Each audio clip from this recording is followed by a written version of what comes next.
Almost 2 years have passed since that terrible day. I never wanted to speak about it again, but I feel it is my responsibility to describe the events leading up to it. A certain Colonel Moriarty, a brother of Professor James Moriarty, is responsible for rumors and lies about the character of my dear friend Sherlock Holmes that I will not repeat here. I am the only one who knows what happened between Sherlock Holmes and Professor Moriarty, and it is time that the world knew the truth. I still visited 221B, Baker Street from time to time when Holmes wanted a companion to help him with his investigations, but not as often as before. In the final year of my visits, Holmes spent more and more time alone. The mystery he was trying to solve occupied a lot of his time, but he wouldn't speak about it, not even to me. One day in early spring I received a letter from France. Dear Watson, I am working in France for the French government on an important matter that will take me many months to solve. The weather is good, but the food is not so good. I hope all is well with the surgery. I will write again soon. Sherlock Holmes. From the letter it seemed clear that I would not see him for some time, so you could imagine my surprise when only a month later he appeared at the window of my surgery. He looked pale and very worried. He entered at a door around the side. I know what you are thinking, he said before I could speak. I looked terrible. I watched as Holmes went around the room making sure all the windows were locked. He closed the blinds. Holmes. What's the matter? I asked. Air guns. He replied. Air guns? I think you know me by now. He continued. I am not a nervous man, but there's a difference between stupidity and courage, and when someone is trying to kill me. I don't want them to have a clear shot through your windows. Do you have anything to drink? I gave him a glass of water. He checked the windows again. I'm sorry for coming here so late. I won't stay long. I think it's best if I leave over the wall at the back. He said. Holmes, please explain what all this is about. He said nothing. I looked at his hand.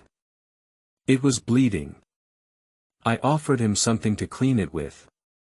Holmes, this isn't a little fight. Look at your hand. Are you alone here in the surgery? He asked. Yes, I am now. There is another doctor who helps me during the week. Maybe he can help while you're away. I want you to come with me on a trip to Europe. I'm not sure of the exact location. We can decide when we get there. Holmes' behavior was very strange. He never went on holiday. He certainly didn't go on trips for no reason. He saw the worried look in my eyes. There's only one person I can trust with this information, Watson, and that's you. For the first time in my life, he said, I have finally met my equal. His name is known to every criminal in London that asks anyone in the street and they'll say they've never heard of him. Professor Moriarty, the man is a genius. He's a criminal mastermind. Moriarty, a mastermind. You see. He laughed. No one knows the real Moriarty, but I do. The man is responsible for half the crimes in London. I could continue working for the French government. It's a nice life. It's well paid. But I cannot rest until Moriarty is in prison. Half the crimes in London. I repeat it. But if you really believe this, why haven't you asked Scotland Yard to arrest him? Do you have the evidence? Crimes happen all the time. The criminal is caught. Sometimes they go to prison, then someone pays money and they go free. Sometimes they are never found.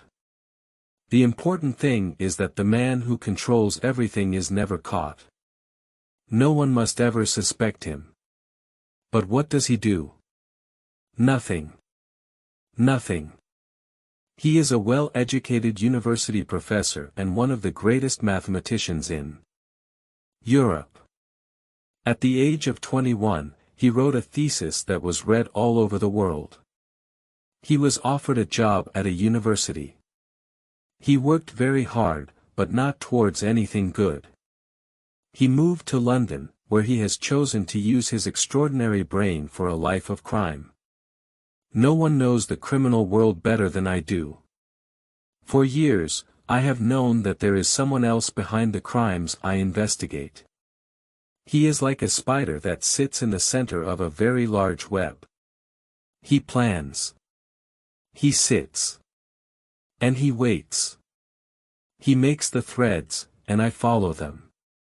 In 3 days' time, with my information, they could arrest Moriarty and all his men.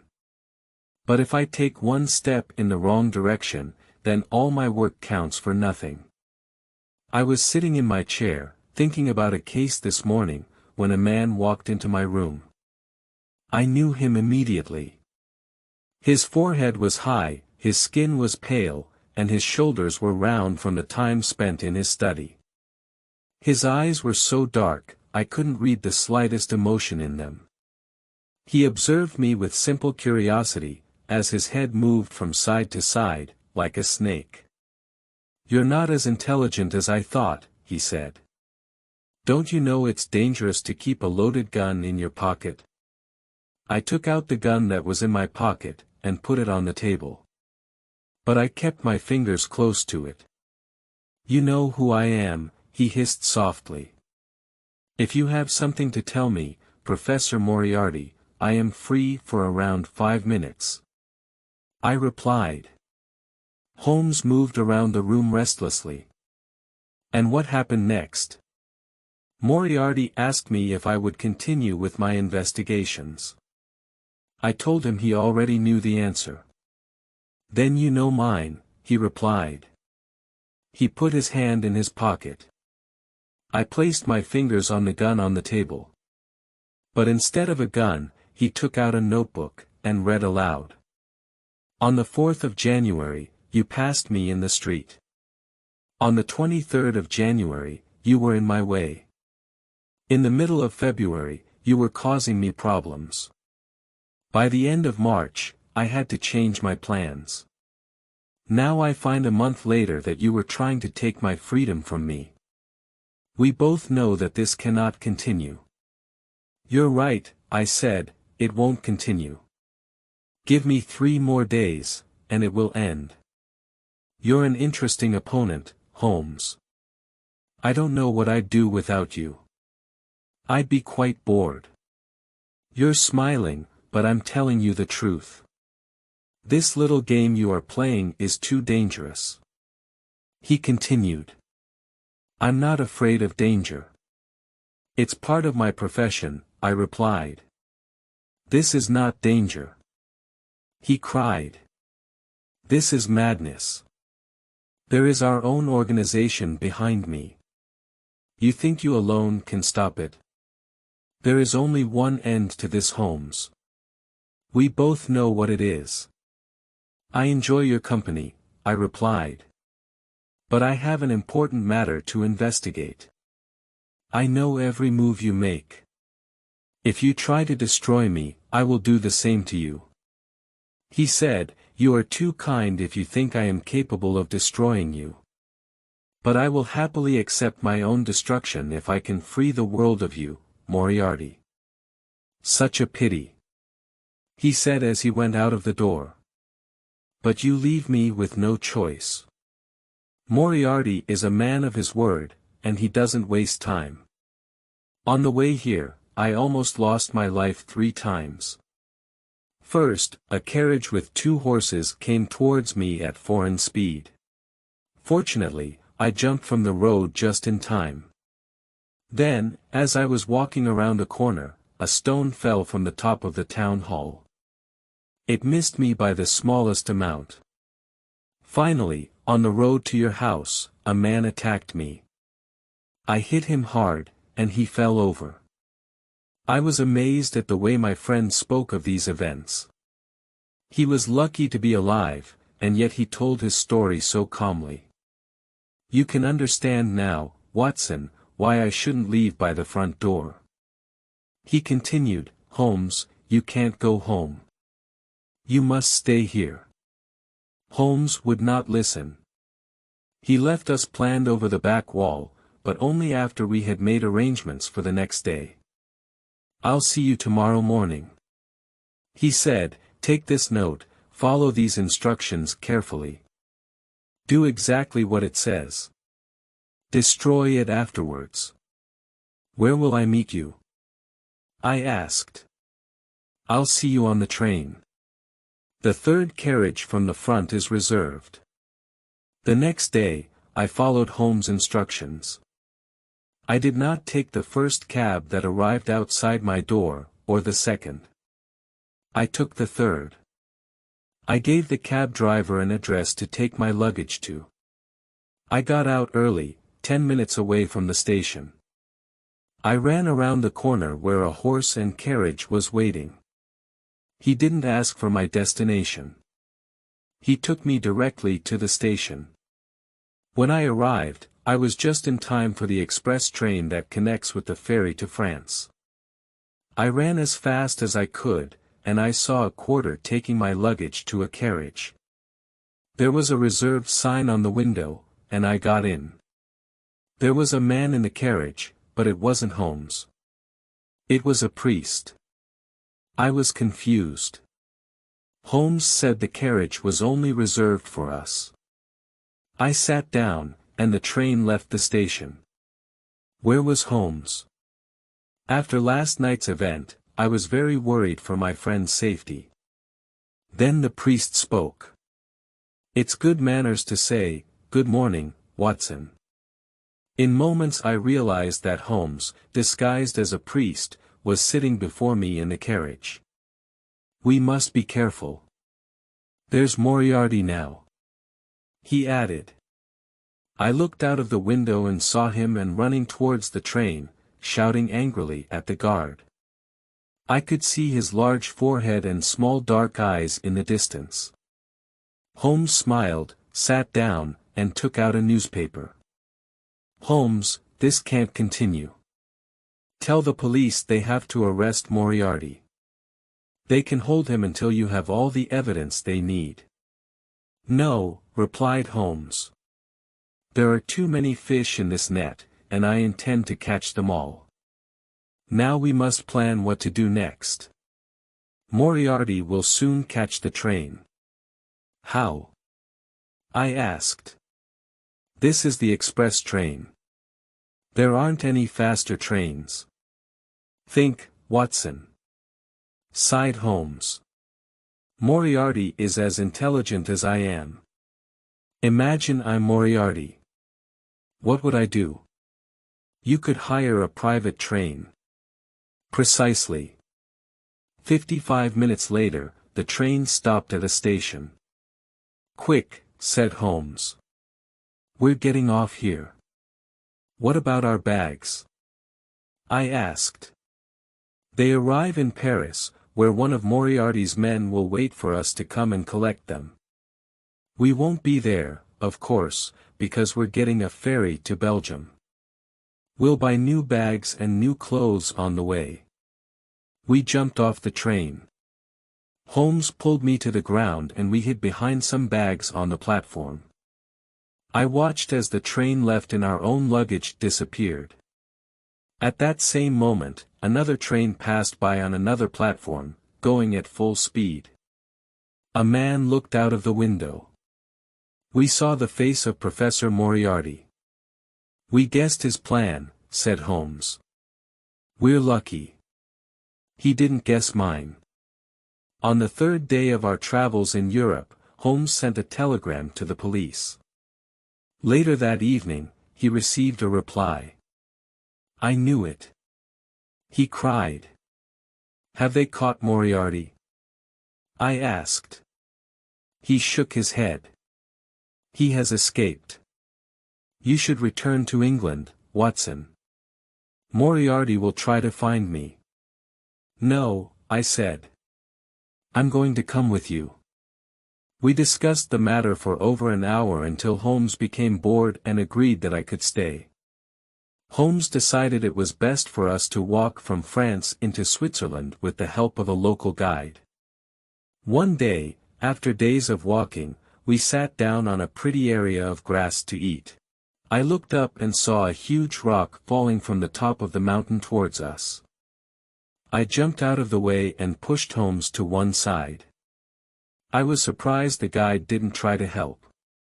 He told us coldly that rocks often fell from the mountain. It was wise to be careful. "Who's there?" I cried. I ran up the hill, but there was no sign of anyone. Holmes decided to change our plans. We took a different route into Switzerland and we left our guide. Finally, we crossed over the Alps. We arrived at a small village where we rested at the guest house. The owner spoke good English. He knew London well from his time there in one of the city's finest hotels. He told us about the sights in the area. "You really must go and see the Reichenbach Falls," he said. "There are a beautiful sight at this time of year. You should stay another night." We said we had no plans to stay longer and that we would continue to the next village of Rosenloy. But Holmes agreed that we should see the falls first as we weren't far away. After more than an hour along a steep, narrow path, we heard the falls. The water from the melted snow from the mountains fell into the depths below with a sound like thunder. The path ended at the waterfall. The only way back was along the same path we came. Smoke seemed to rise from the black rock at the bottom, like a cauldron. I shouted to Holmes, who was at the end of the path. I heard the echo of my voice from the bottom of the falls. We rested on a rock near the falls to admire the view. Soon after, a young Swiss boy came running towards us with a note in his hand. He had docked on. He shouted to me. He handed me the note. It was written in English. "A young English woman is very ill. We think she is dying, but she doesn't speak any German. We need an English doctor to come quickly before it's too late." Holmes agreed he would continue to Rosenloy with the Swiss boy as a guide. I would find another guide and see him later. I went back down the hill as quickly as I could to see the poor woman. "Where's the patient?" I asked. "I hope she's not worse." "What do you mean?" the guest house owner asked. I handed him the note written on hotel paper. "Didn't you write this?" I asked. "No," he said. "This is very strange. Can you remember anyone asking you for paper?" "Not long before you left, a well-educated Englishman came here." I didn't wait to hear any more because I knew the rest.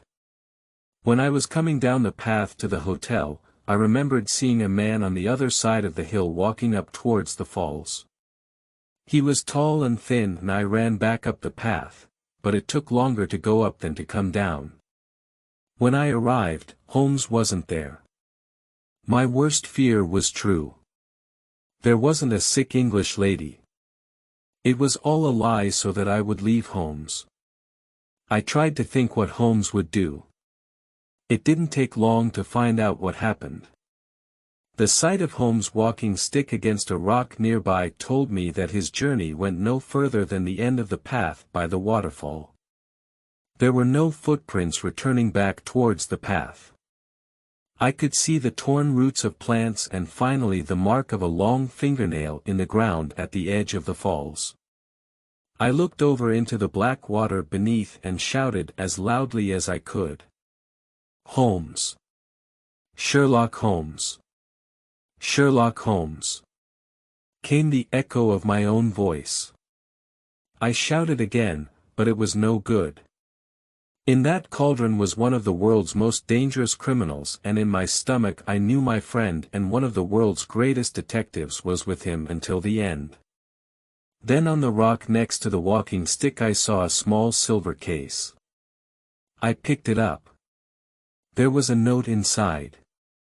It read, "I am grateful to Professor Moriarty for giving me this opportunity to write to you. Now I will finally defeat one of the world's greatest criminals. Tell everyone the news. The police have all the information they need. I have left a fire with my brother, my craft. I am sorry, Watson, because I know this will be particularly difficult for you, my dear friend. But my disappearance from this world is the price I must pay. Yours truly, Sherlock Holmes." When I understood the guide was paid by Moriarty and Holmes was left alone for the final battle with Moriarty, which ended, so the local police say, with both men falling to their deaths in the falls. The information Holmes left with the police was enough to send most of Moriarty's men to jail. But little was ever said of their leader, which is why I feel it is my duty to speak of it now. I cannot replace the emptiness that has been left in my life. But maybe Holmes was right. His disappearance was the price only a brilliant detective could pay. Sherlock Holmes was, and always will be, the best and wisest man that I have ever known.